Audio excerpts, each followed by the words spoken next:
In my last video, I went over all of the point and miles earnings that I had in calendar year 2024. However, as we think about planning travel in 2025 and beyond, that doesn't paint the full picture of what I have available because some points, miles, and other tools were earned prior to 2024. So today we need to look at the whole pantheon of what I have available in my bag of tricks.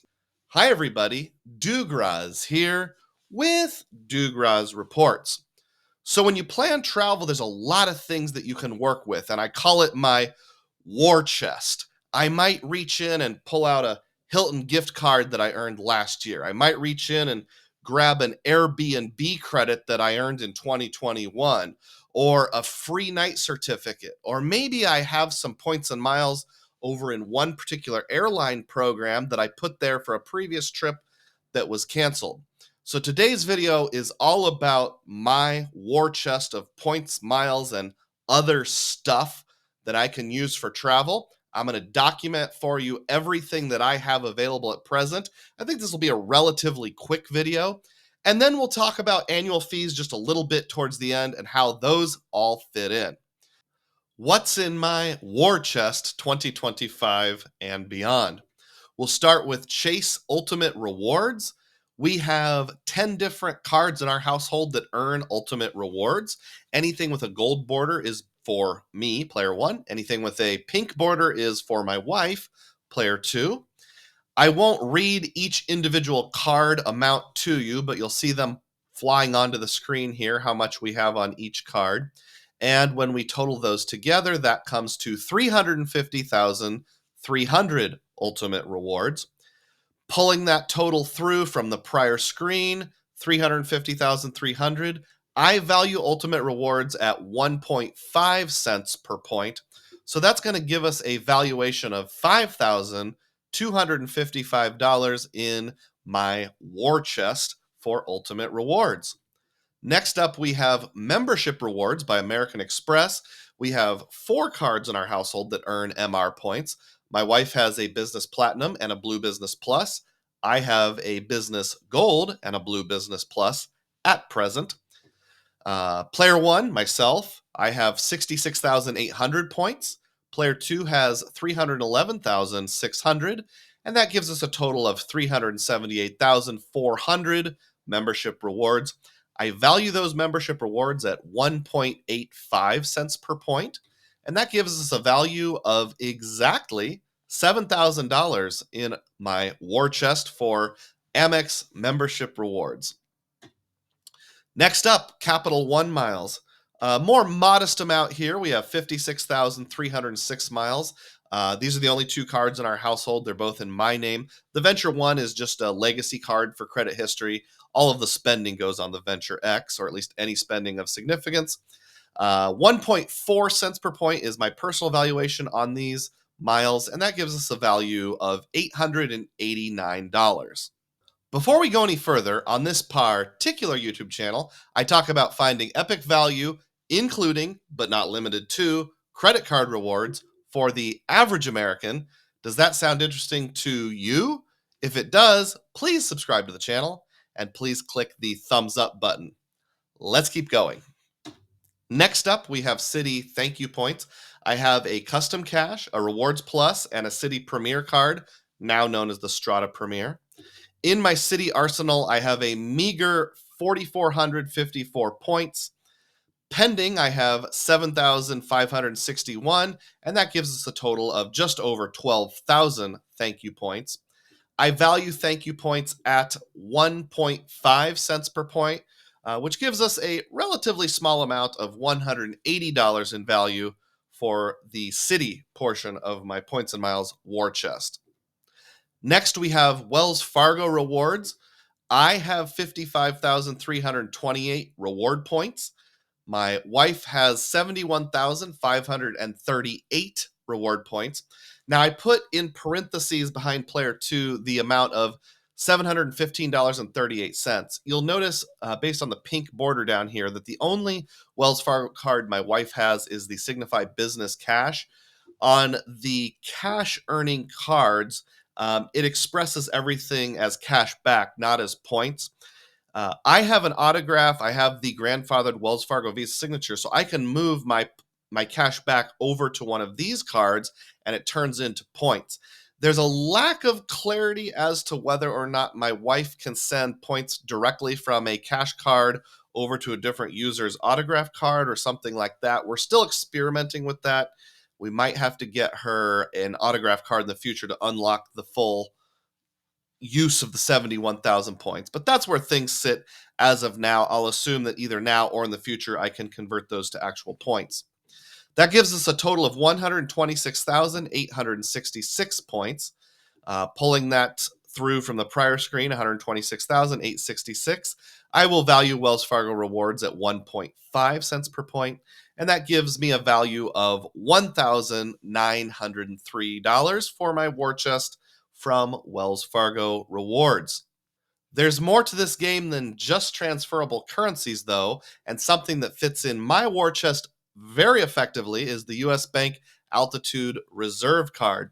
I presently have 16,325 points on the card and another 1,360 that are pending and should close within the next week. That gives me a total of 17,685 altitude points. I value those points at 1.5 cents per point. Not just I value them, that's what we're worth. That's what they are worth. You use them for a fixed value with real-time rewards, and that gives us a value of $265 on the Altitude Reserve card. Next up, Wyndham Rewards. Wyndham Rewards have a pretty significant place in my arsenal right now. I have the Wyndham Earner Business Card. Let me break that out for you, and then I'll tell you a little bit about how I plan to use these. So carrying over coming into 2024, I already had 106,060 points. And then around fourth quarter of last year, I transferred 40,800 points from Citi to Wyndham. That's part of the reason my Citi balance earlier was fairly low. There was a 20% bonus on transfers to Wyndham that went through November 30th, and I did take advantage of that. That figure includes the 20% bonus. I purchased 22,200 points in 2024 when they were on sale for as low as 0.71 cents per point, and I earned another 41,527 last year. So you combine those, I have a total on hand of 210,587 Wyndham rewards.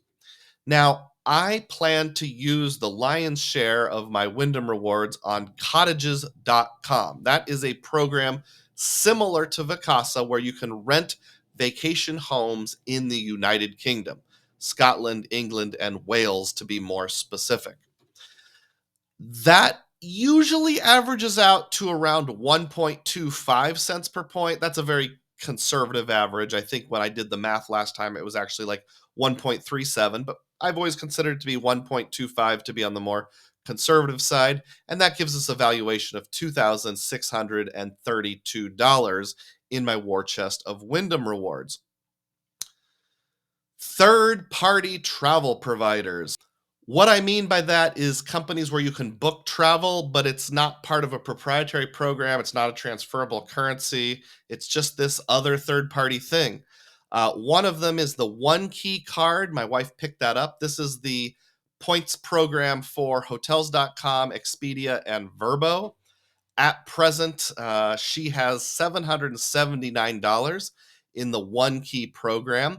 There's no cents per point because it's just money that you have to use in that program. And then as it relates to Airbnb, way back in 2021, I bought $1,000 worth of Airbnb gift cards using my Chase Sapphire Preferred because there was a temporary window where you could pay yourself back, and I thought that's something I'd get a ton of use out of. Well, that was 4 years ago, and I still have $586 left. So I have over half of that original $1,000 left, which I could use. That might be an integral part of my war chest. It's kind of a very niche weapon in my war chest, but it's there nonetheless. So the total of third-party travel providers is $1,365. Next up, we have hotel and airline rewards. Now, these are rewards that are already over at the program. They're not sitting on a particular credit card, even though in the left-hand column I show credit cards. Those are just the cards that I have in association with those programs: IHG, Aeroplan, and Hilton.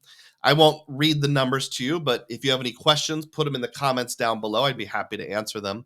The two notable ones are on the right. We have Alaska miles, 140,900. So there's this temporary window of opportunity to move points from American Express to Hawaiian, and then from Hawaiian to Alaska. I did that to book flights on our return trip from Europe, which we have planned for this coming summer. Plus, my wife opened a Hawaiian card. Now, those flights are already booked, but the funds that came from the Hawaiian card, plus the amount that I transferred over in excess of what was needed, comes to that 140,000. So I still have 140,000 even after booking those flights for future use. I value those at 1.3 cents per point just because that's the frequent miler reasonable redemption rate, and I don't have enough experience to know what's reasonable. So I'm just going to roll with that. Flying Blue is similar. That's the reward program for KLM, Royal Dutch Airlines, as well as Air France. And in spring of either 22 or 23, I don't remember which one, I had plans to do a spring break trip to Denmark. That fell through. Those plans did not materialize, so I now have 184,000 points trapped over at Flying Blue. When we go to Europe this summer, my thought is for some of our intra-European flights, I'm going to try to use some of those up. So on this particular screen, I have a total of $5,708 in value. I do have some true cash back cards. Won't go into details. Put comments down below and ask if you want more details on these. These are the amounts sitting on the cards that I've not actually cashed out so far, and this screen totals $240.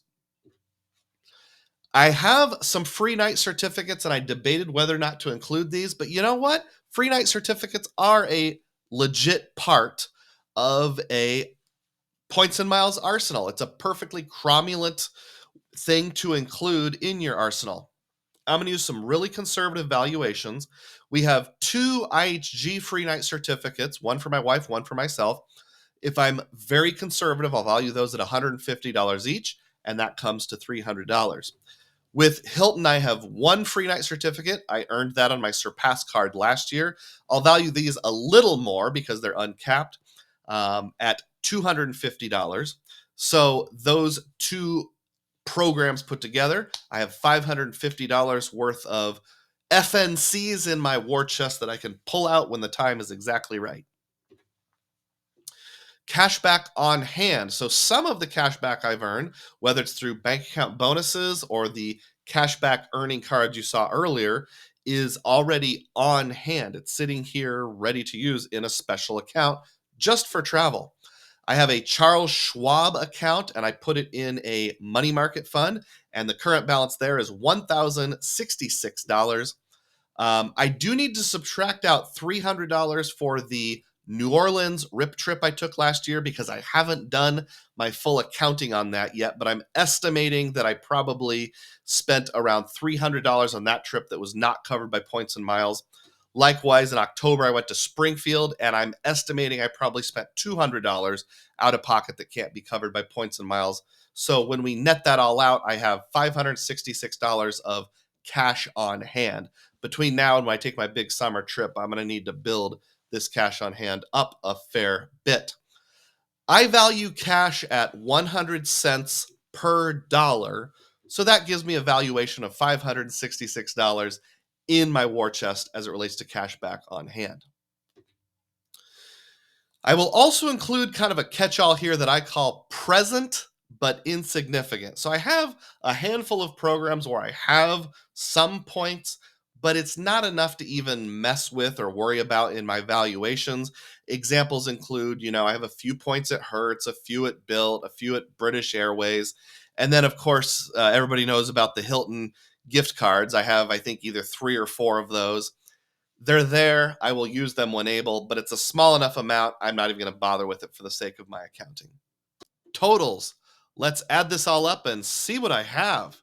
We have Chase Amex, Capital One, Citi, Wells Fargo, US Bank, Wyndham, third-party travel providers, hotel and airline partners, cashback cards, free night certificates, and cash on hand.